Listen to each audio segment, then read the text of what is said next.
But Exactly. But you say that safety can be improved. If it's 67% of the budget, and the No, I get your point. budget Yeah, is sure. dropping, there's Yeah. going to be more cuts from the state next year. Right. It sounds like, and I understand why this is. You represent the ward. You're not a citywide representative, but to get more money to pay for more police, it's going to take the city having the success of getting more money. But you're all talking very specifically about your ward. How do you get the additional money to build this police force that everybody seems to think is needed? Well, for example, the city of Boston and other cities use something called linkage fees, where developers who are building or redeveloping things in other neighborhoods of the city, for example, what's taking place at the Cleveland Clinic, what some people would like to see happen with East Cleveland being annexed. So anything they develop is put into a pool that that gets redistributed to other neighborhoods. And one of those things can be used for safety. A lot of times, I think Boston specifically uses those linkage fees for renovating housing in neighborhoods that are difficult. So there are other things that cities are doing. Chicago's Metropolitan 2020, the look at privatizing services, things like that. That's something Chicago's doing. So all of these things, you can find ways. But as I said earlier, it takes thinking outside the box, taking nothing off the table. And we have to prioritize. We have to prioritize. And safety is number one, which, as you know, the budget being 67% of the city's revenue obviously is number one, but we have to continue that focus. I mean, would you close rec centers to get more police officers? You'd have to, I mean, that's what I'm saying. Everything's on the table. I can't specifically say that we should close gunning or whatever it may be. You know, I don't know. But everything needs to be left on the table. But certainly that would be a possibility, unfortunately. Mr. Kelly, you'd mentioned the fact that the days of Phil the cop at the school was gone. But Brian had brought up the safety and service walk. I mean, are you aware of that? Were you aware of that? Oh, yeah, program? it's a good idea. You know, it's just something that's needed. We're making a lot of small incremental steps. Hey, you know, the schools are the first thing that brings people in the neighborhood and the first thing that gets them out. You know, but unfortunately, it's not bringing your car and getting it fixed, and it's fixed when you come out. It takes a lot of steps. We've made great strides at it. The Cleveland plan is touted all over the country. The Cleveland teachers unions have given up a lot and changed and been flexible to do what they can do. We've got brand new schools. We're going to have 23 more new schools. We got a levy that was passed first time in 15 years. Mm-hmm. That's coming back up again. You know. So, would you see yourself if you did make it to through the primary? I mean, would you see yourself following in Mr. Casey's footsteps, or would you take the ward in another direction? Well, as far as community policing, I don't think anybody sitting here wouldn't do that. So I imagine if the program that he's doing, I have nothing against it. I think it's good. What he did mention, what I mentioned earlier, I just when you're going to the residents, sometimes there's people that got kids in school, they don't have the money. Listen, I had friends that were unemployed 99 weeks, you know, when 2007, 2008. So, I mean, I think people have bounced back a little bit there, but you need to, you know, you need it hard. I mean, there's working class people here that you can't just always live and eat. You know, sometimes you send your house payment check in without signing it, and you take the kids to Cedar Point for the weekend, and it gives you a couple more weeks. Right. I mean, this is the neighborhood we live in. And I keep hearing about we have a higher degree of college-educated people in our neighborhood, and we might. I don't know if they work in the city, but I'm betting most of them for a long time are working blue-collar jobs because they couldn't find a job with those degrees. Mm-hmm. As far as we need two things you need. We need to get more revenue, or we need to save what we got. Now, the city is currently doing a sustainability thing in all their buildings, and I think maybe that might be done in a month or something like that. But all over the country now, it's been on 60 Minutes, we have the insulators union here. They have this little gun, and you put it on the pipes, and you see where you're losing heat, and now they have these covers they're making. You know, I suggested for Max Hayes, let's get them in there and get some of our kids to make some of them covers. It's saving a tremendous amount of money. We've got to get creative and clever with what we have to save money, so we can get people to trust in us to bring money in. We've got, West Park has got more of it, but we've got an immigrant population not far from my ward of Nepali and Burmese, North African. You know, the Catholic Charities is bringing them in. You know, we need to have a relationship to bring them in. We have good housing stock here.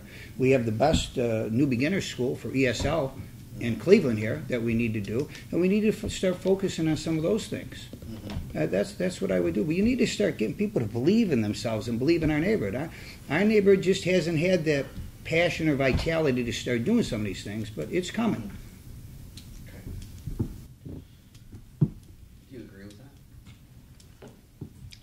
I don't think he said anything that's inaccurate. You know, I I think people believe in the neighborhood. Yeah, I really do believe that people are down on the neighborhood. Again, it's a tough sell. There's more looking to get out than looking to come in. And if you have folks that are looking to get out and they don't have buyers, that tells you all you need to know. So, I mean, I think you can connect. Why would you want this job? Again, I've lived there close to 60 years now, and I think we can do better. And on all my literature at the bottom, it says we can do better. I think that we've had a lot of situations where citywide people aren't looking out for what's best for the neighborhood, but they're looking out what's best for themselves. And a lot of our city leaders, I think, are doing that type of a thing. You know, I don't want to get into some serious negativity here, but I mean, I think, like I said earlier, with the downtown administration, okay, we have too many administrators. And we have too many administrators that are related to folks that are other administrators or elected officials. And I think the agenda is take care of myself and so what with the city. And, you know, my agenda would be, this is my home. This is my neighborhood. This is where I've been. And I want to take care of the neighborhood, and we can do better with what we have. You know, and as far as the schools and the policing, you know, they can go together. The neighborhood walks, I like it, but the last time I saw it was 18 years ago when Mr. Sweeney was running for office. I think it's more of a political thing than a issue where you're really gleaning information. We know the crimes, we know where they are, and if you want to do community engagements with the police, first of all, you know, I don't see the police coming to the schools anymore, other than for crimes. You know, you have them meet the children, have them talk to them, have them get comfortable. Everybody keeps bringing up the police. Is there any councilman in the city, any council member that's doing something with police that you could follow? And if not, what gives you the confidence that you can make a difference with police? Everybody keeps bringing that up, but what can you do? And what's an example of somebody doing it? I'd start with the Cleveland schools. We have Cleveland police officers right there. They're in the schools all day long. You know, and they have a relationship, a lot of good relationship with the students there. And then you do have the regular, but they have arrest authority and whatnot, but you do have the regular police. You've got... But as a council member, how do you have any impact on... Well, you're going to have relationships. It's about relationships. Because as a council member, I don't think really the police, you know, they work for this administration. I mean, they're going to listen to you and talk to you, but, you know, they work for the administration. And if you can have the relationship with the commanders over there and with the rank and file, by doing that, you need to be around. You need, as a councilman, to be up there. You know, you need to go to some of their functions. You need to we don't have the relationships. This is all about relationships. I think we've gotten away from that. And we've got to get back to it. That's the only way we're going to survive and start building things together. And whether it's the school system with the parents and the teachers and or the councilman and anybody else in administration. You know, I would definitely, if I was a councilman, I'd be all over the city meeting everybody. I'd know who works down, who drives the garbage trucks, whose does that. I'd say, come on, guys, it's cold out. Here's a thermos. Have some coffee. I mean, I just do stuff I did on a job site. I just want to be treated like an average working guy, be treated like you're worth something. You know, and that would go a long way. What about the mini stations? You know, for the last couple of years, I've been hearing about them. Well, it's probably monetary. You know, they're good. Would you join forces with those two council members to pressure the administration to bring back the mini stations? Oh, I'd like to. I think actually on the west side you need a pitchfork approach. Maybe you have McKean, Brady, and Casey. You know, the three councilmen there. You need to go together. You know, I mean, I don't think we do that enough. And I think now with the wards being longer and interlocked, that you'd be a little more successful doing that. So you thought the mini stations were effective when they were in the neighborhoods? People knew about them. People knew they could go to them. There was something that they felt. I don't know the stats on them, but yes, absolutely. Anything that gets you more involved with the public, I would be for. Look, to answer your question, I'm doing it.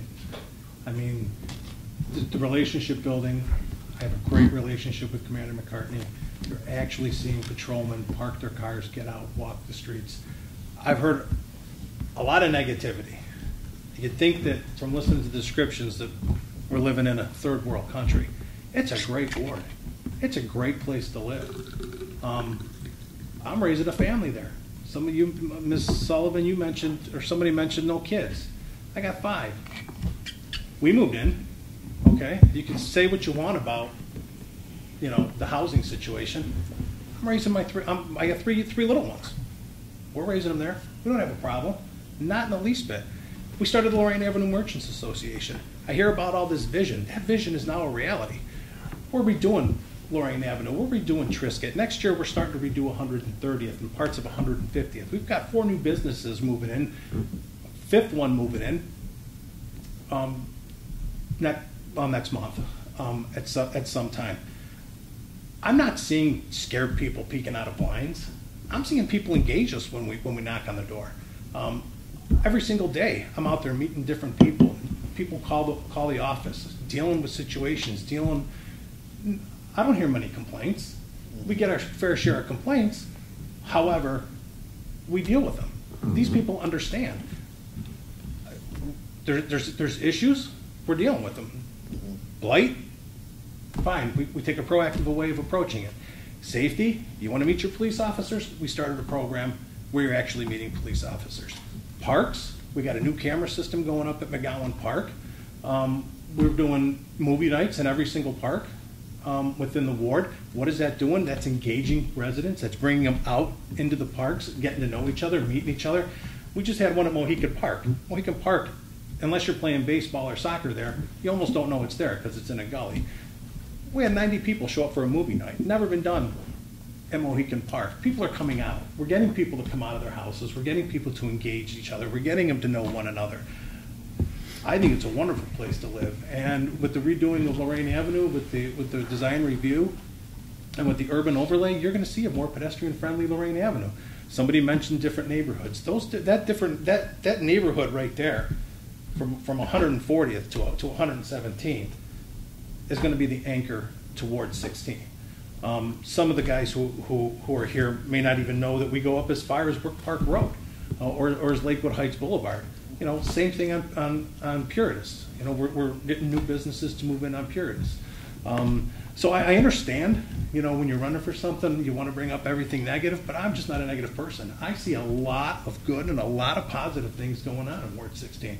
And I'm glad to be a part of it. I'm glad that I initiated a lot of it, and I want to continue to do so. Can I ask, I'm sorry. Oh, I had a really quick question that I wanted to ask you specifically, Mr. Casey, because, you know, clearly you're the front runner here. I understand people who live in the ward, you know, your material is everywhere, billboards, etc. But, you know, you were essentially anointed for this position by the previous council president, who presumably was rewarding you for running against one of his nemesis in Ward 13.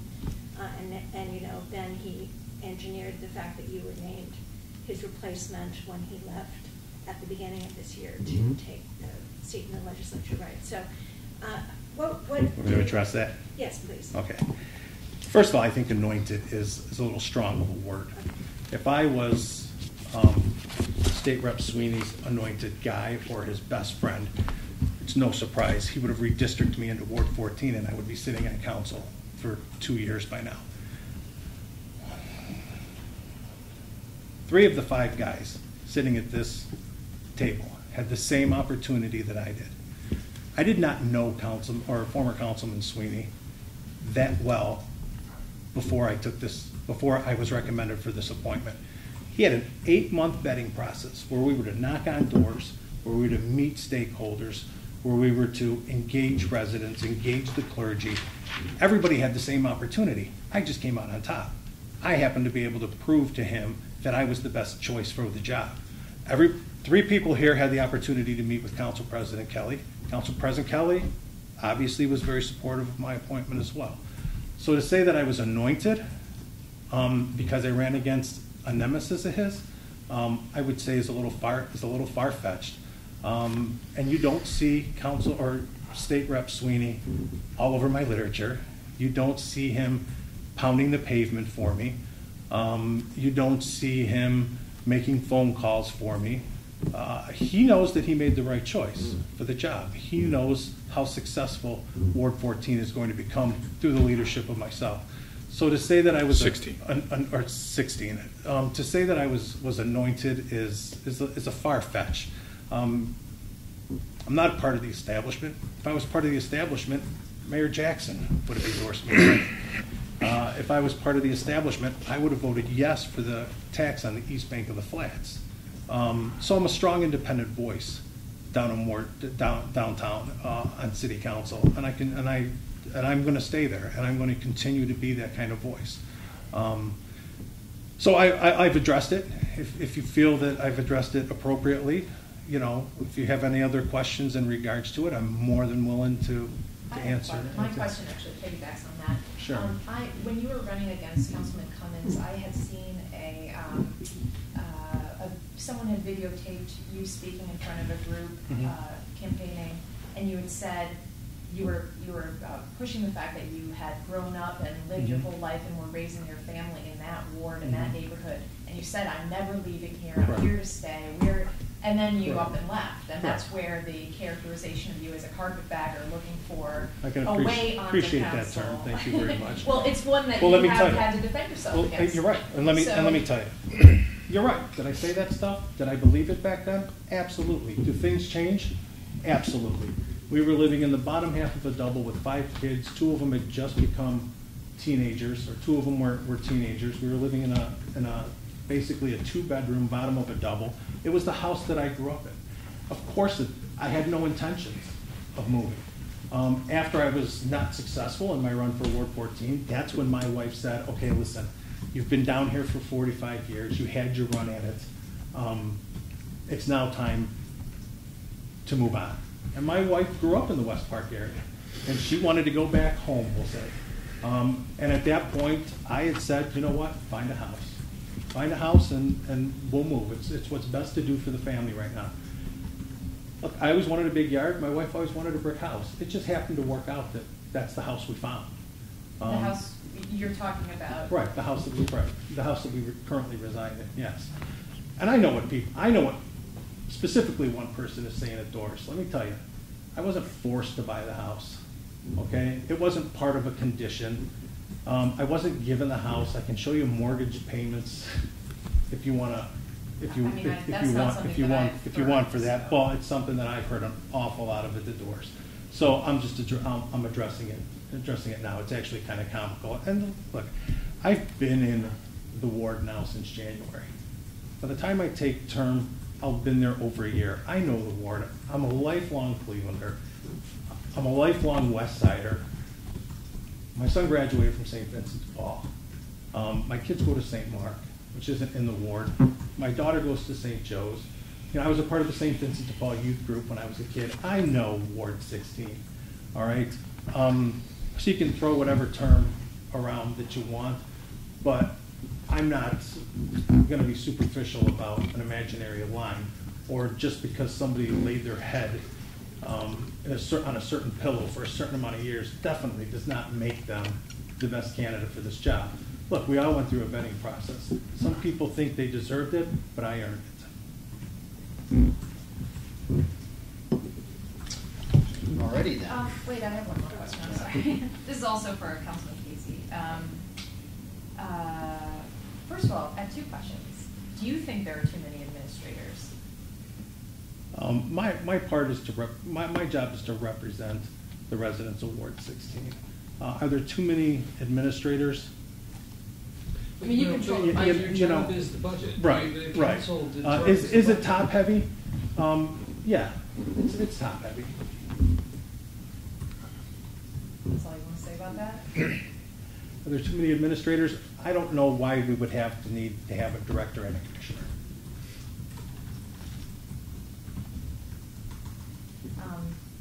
The other thing I wanted to ask was a little bit more about the door-to-door program you mentioned, this safety and service walks and things like that. You said different department representatives have joined you. I mean, I'm picturing suddenly a big group of people marching down the street. No, it's not like that. What is this exactly? It's usually myself, 2 police officers, community development corporation, and then somebody from the city. So what you're seeing is a group of 4 or 5 people spreading out on the street, knocking on doors. You know, police officer may be at one door, I may be at another door. You know, community development may be another door, but we're all out there. You know, are the officers on duty at the time? Yeah. Okay, so this is part of their foot patrol, basically. So you're joining them on their foot patrol, essentially. And what's the conversation like at the door? Depends who you talk to. I mean, first, a lot of people are like, I didn't do it, when they see a police officer walking up to their door. But then they just quickly realize, you know what, the police officer's there to introduce himself. And then conversations go in 100,000 different directions. Either they're telling them about a crime that happened, they're gathering information, they're thanking them, they're, you know, whatever you could imagine they're talking about. They're very successful. You know, I imagine Chris is getting ready to wind down, but something the councilman just said, it'd be interesting to have each of you address it, because you are running to represent the ward, but as a member of council, you're the checks and balances of the mayor. You are the approver and adopter of the budget. The mayor proposes a budget. It's up to the council to set that budget, to set the budget priorities. So if council decided we think police should be bigger, it is up to council to move that money around and send it back to the mayor. All of the stuff that's been discussed here today is very much in the vein of I represent the ward, and I'd like to hear a little bit about your philosophy of how you would deal with the bigger picture as the budget architects and the people that are the checks and balance on the administration. So maybe you could start at the end and move on. Let's do that. Well, I mean, as a businessman, I would go through the budget with a fine-tooth comb, and I would look at every single item that's in there and try to find out where all the money is going.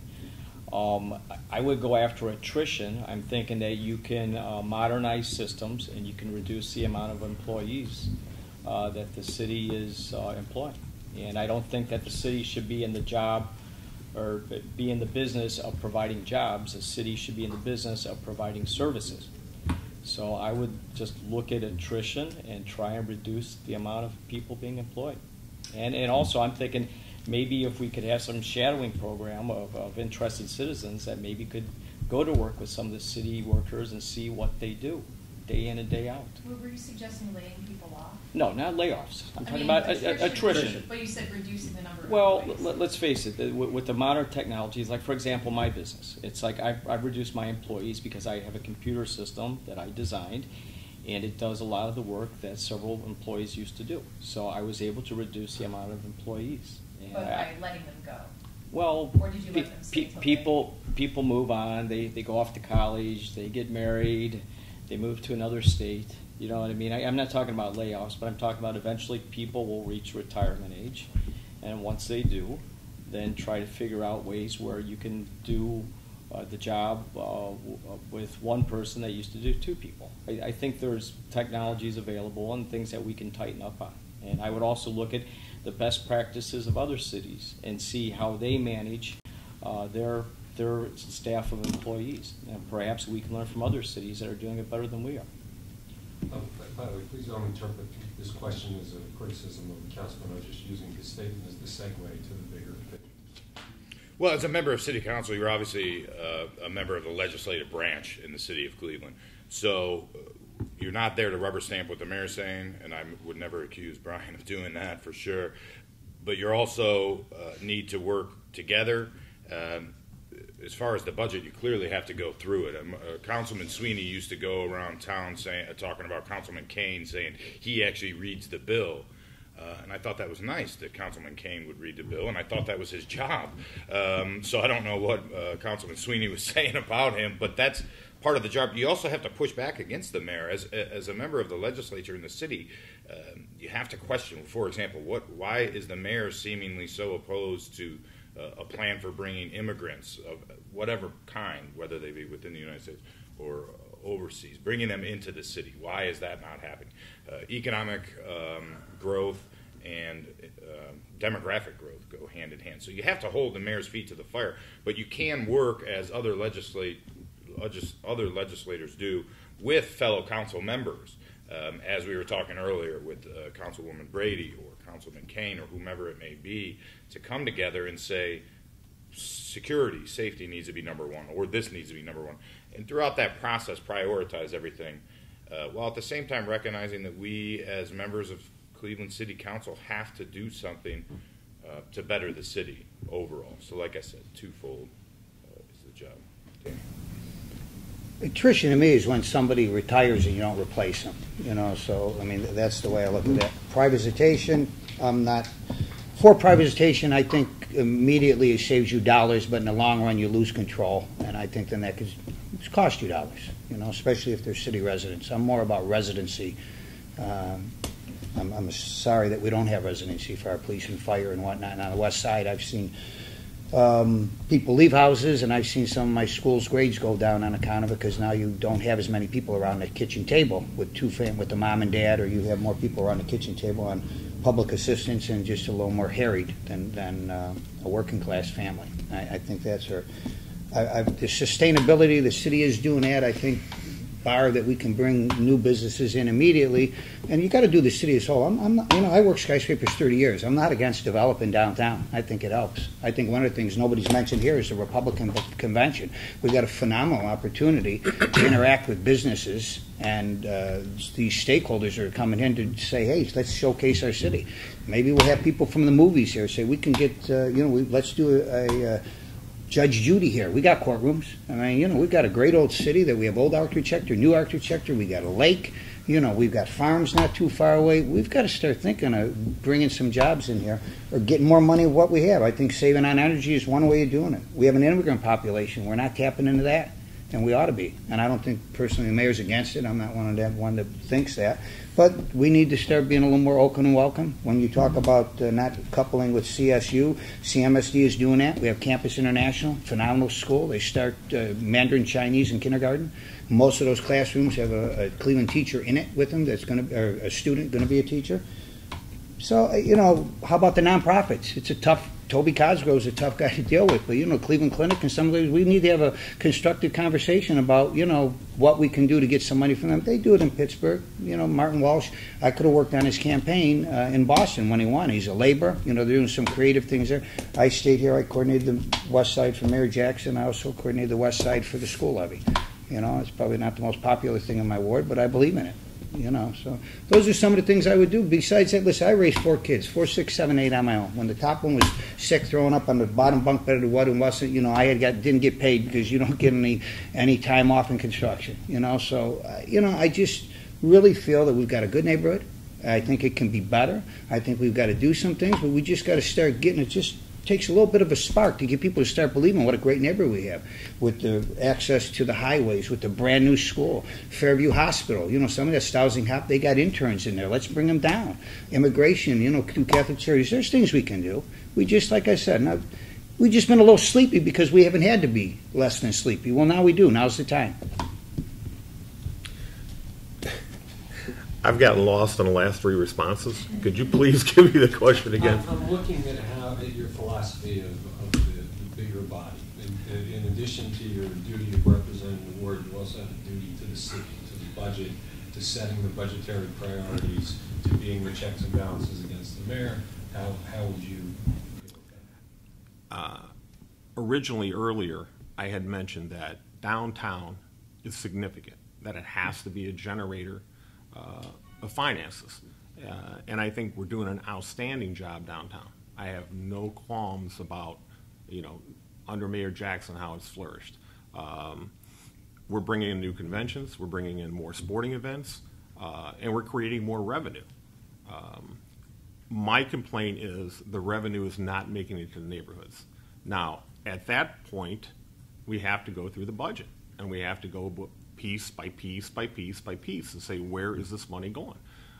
You turn on Channel 5 at night, or 3, I don't want to advertise anybody's TV station over the other, but, you know, we had this convention that left $80 million in Cleveland. And it's like, hey, that's great, all right, but where's it go? Where's it at? And that's my concern. My only complaint that I had earlier having to do with downtown is the fact that the beautification, public square turning into a park. You know, some of the projects we're doing now, I think the money could be spent better elsewhere. But a councilman has to look at two things. I mean, if the city's not running well, your ward's not going to run well. So, most of us have talked specifically to our ward because that's where most of the questions went and what are the issues and what are the concerns of the ward. But the big picture is the city has to do well.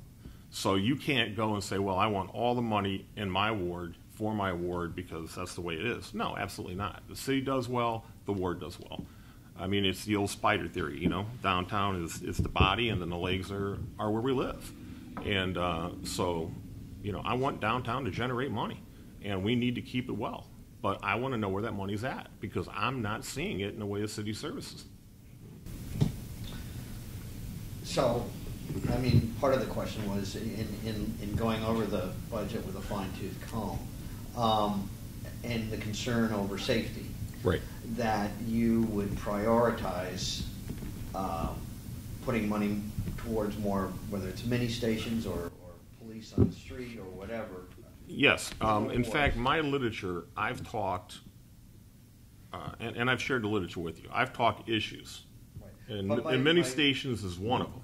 Right. And yes, and I think across the board here, we all agree that we need to find a way in the budget to get more police. The question I haven't heard answered is, what would you cut? That would be. You say, everything's on the table. But if you're serious about this and you're making this kind of the bedrock of your campaigns, what would you cut? You would have to cut something. And as Chris mentioned, it could be pools, rec centers, but something would have to be cut. And just saying everything's on the table is not answering the question. What are you willing to do?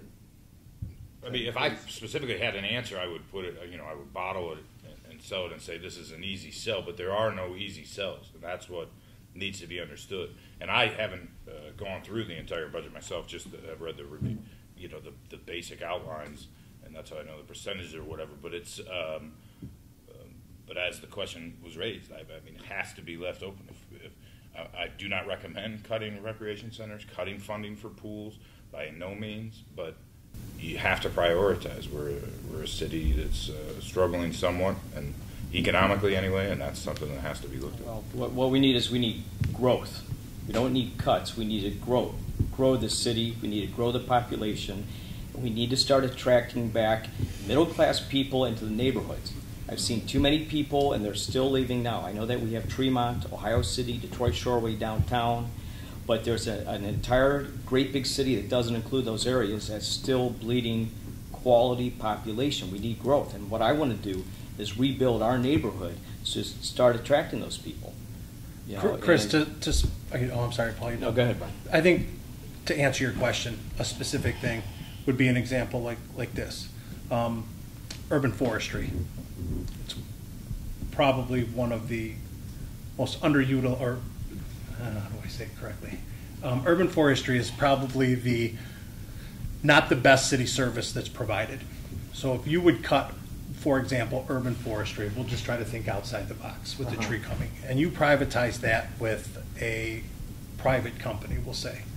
Or if you can really think outside the box and collaborate with, we'll say, a paper mill or a furniture store to take care of our tree problem in the city. That would be an example of one place where you could cut in the budget but still maintain the service. Would you consider things like seeking a regional control of the airport or the water department and selling it to them for a big infusion of cash? And putting it, they're both regional services to begin with. Is that infusion of cash short term, or is it going to be long term? No, it'd be short term. You'd be turning the asset over to a regional authority, which serves the region. But then eventually your infusion of cash runs out. And at least the way it is now, it's maintained where you're going to be making those dollars long term. But you can't use those dollars. It's an enterprise fund. They don't do anything for the Well, city. that's the general fund and enterprises. A whole nother thing. I never thought of it. It would be something that we could definitely, I would put some thought into. I know we probably need all three airports to coincide together, especially with the loss of flights we have in Cleveland. Richmond and Hopkins and Burke, to do something there. I don't know how it immediately would infuse cash. Personally, when I think of short-term cash versus longevity, I'm a union guy. I just think privatization, and I think a lot of times privatization works in the short term, but in the long term you lose control and then you lose cash. I personally want to be able to have control over the city services because you can have control. You don't have to write a letter. I mean, just when you had job sites and you had a general contractor, things ran pretty good. When you have a construction manager and you want to change something, you got to write a letter to that contractor, and you lose control. It takes time. All right. Very good. I am watching one of my favorite shows, Dating Naked, and there's a commercial and a knock on the door, and you happen to be standing on my porch.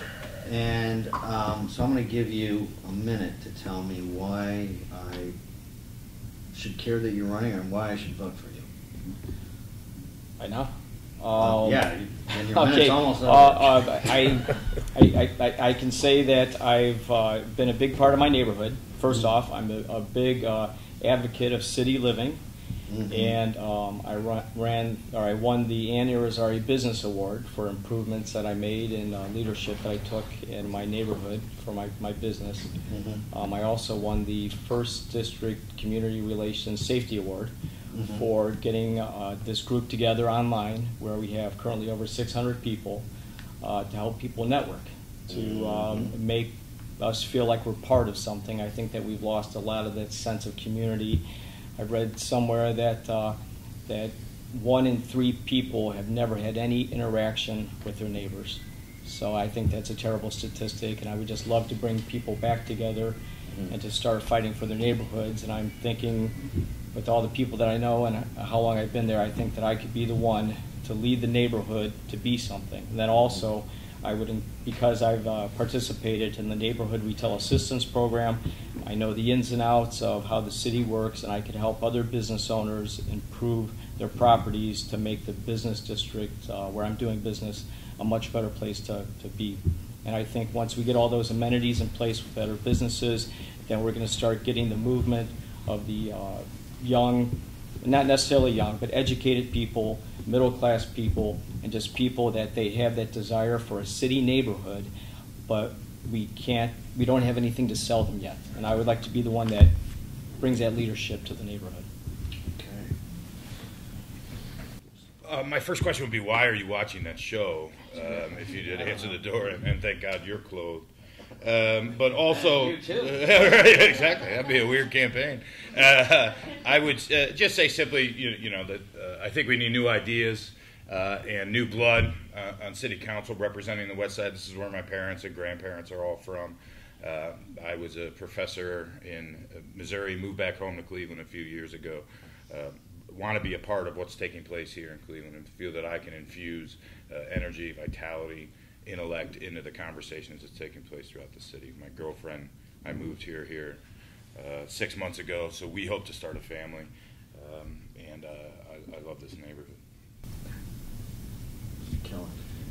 Well, I'd like to infuse a little energy. I'm 55, but I've raised some kids since they're 4, 6, 7, 8. Well, I worked skyscrapers. They had to be at the sitters at 6. I had to be at the job site at 7. I was in my work close till 10:30 every night. There was hell hours when you come home from school and then you do homework and all that. And I'm used to what the struggles are of a working class family. I was fortuitous enough to be in a union. I could get a pension at 47 after starting at 17. And now I'm working for the Cleveland schools. I work 50, 55 hours a week for there. There isn't anywhere on the West Side you walk in, the secretary knows me, the CDC knows me, they know me in the neighborhood. I like to put that energy in us here. I definitely want to make a difference. I want my kids to come back here. We lose too many of our children from the city that don't stay here. We've got to start offering some other things. That's what I can offer. Win, lose, or draw, I'm going to be active and involved in my neighborhood. I think we're fortuitous. I think probably keep all of us active here, so that's a plus. And I'd be honored to represent the neighborhood day and night. I don't think seniority is the major issue, but I think living in the ward for 6 years, attending high school there, teaching at the local the local 2 high schools, even though Westlake is closed. I've dealt with our young people. As I knock on doors, I meet classmates, and it gives me a unique perspective as to what the neighborhood was, what it could be, and I think I'm at the top of my game. At 59 years old, I think I have some worldly wisdom that comes with age, and I think I still have the energy, because I'm not 79, to put it to use. So again, seniority is not the issue, but knowing the neighborhood, being from the neighborhood, and looking at things that break my heart. My parish is closed. The parish school is closed. We don't have one Catholic school in our neighborhood. When I used to walk to Mass, the bakery, it was our bribe money to go to Mass. Okay, here's some money. When you get out of Mass, come by and, buy yourself a brownie. It's gone.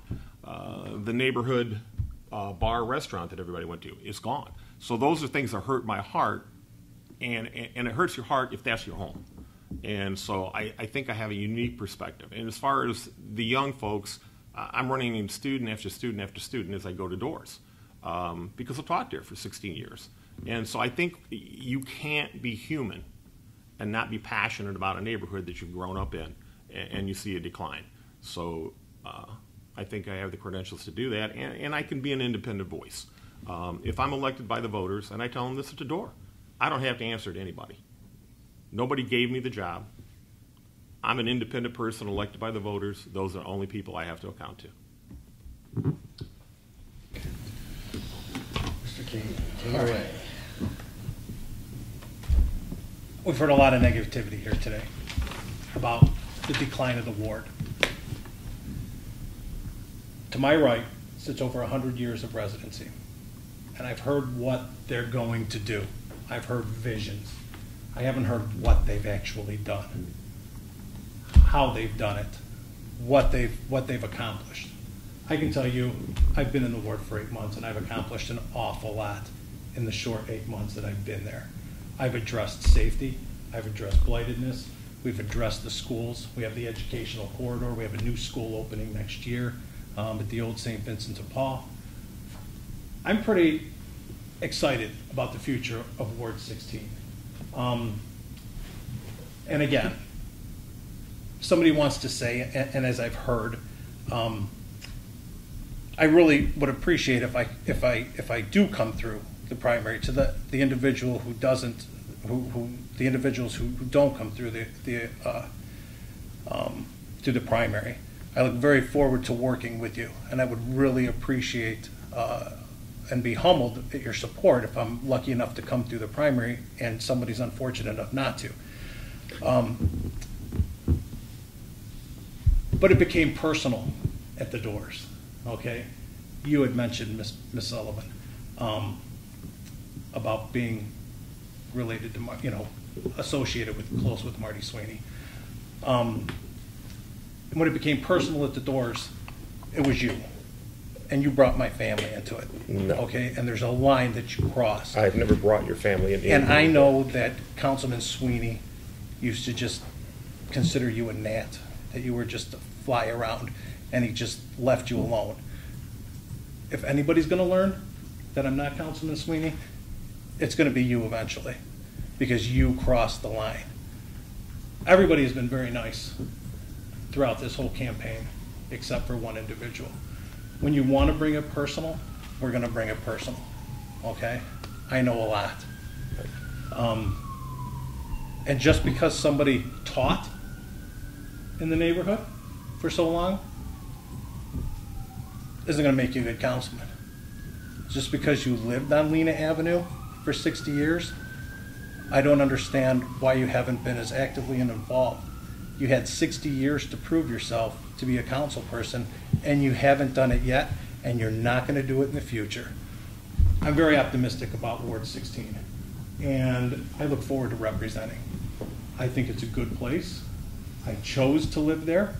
Remember, I didn't have to move into Ward 16 to represent Ward 16. We chose to move in there, and we've chose to raise our family there. And win, lose, or draw, we're not going anywhere. But rest assured, if I don't come through it, I will stay actively involved in the community. I'm the best candidate for this choice, for this job, because I'm doing the job, and I'm going to continue to do it. I'm very excited about the future of Lorraine Avenue, very excited about the future of West 130th, as well as Puritas and Trisket. Those are going to be our main boundaries, and once those have been addressed, as we're currently doing now, we're going to move into the inner city of the ward and build it up from the inside out. And just in case, I mean, you may remember, we passed the $100 million bond issue. $29 million of that dollars is going back into neighborhoods. So I look forward to being a part of bringing money back into the neighborhoods. Thank you. I feel like I can respond. I was attacked, so I feel like that I can respond here. I have never once questioned Mr. Casey's family. Bullshit. In fact, I have told Brian and I told his wife Dawn on different occasions that I've had contact with his children briefly, and that I thought they were raising a very nice family and that they were very appropriate children. I have never brought his family into question. What I have brought into a question that hits a nerve with Brian is that he was appointed while he still lived with no connection to the neighborhood. There was a vetting process, but the people involved in the vetting process were folks that were very much under control by Mr. Sweeney. And that when he did move to the neighborhood, it seemed odd to me that it ended up being Dale Miller's house. That was never for sale, never listed, and never had a for sale sign. So if that strikes a nerve and that's what he's referring to, then I'm sorry. It's the facts, it's the truth, and I'm campaigning. You all have my literature. I brought it down here Tuesday. It's on issues. There's not a word of negativity in there about Brian. So why he feels that I'm the great Satan, I don't know. But I have complimented Brian and his wife, both, and I think he has to tell you that. You've said it to my face, absolutely. But are you I've going to say anything different? What would I say? Why would Exactly. I say anything Well, about Okay, is there a your way family? we I'm gonna can tell you. wrap this up? No, We're I'm running just- for city council to represent the people of Ward 16. I came here to talk Let's, issues. You're let's right, keep going. Dave, but it doesn't. I understand, Brian. I'm just letting you know. Thank you. When it gets personal, I I understand. want to bring it out, and I'm not one I don't blame you. to keep quiet about it. I don't blame you. Okay. Okay, So well, thank you very thank much. you, thank you all for an entertaining afternoon.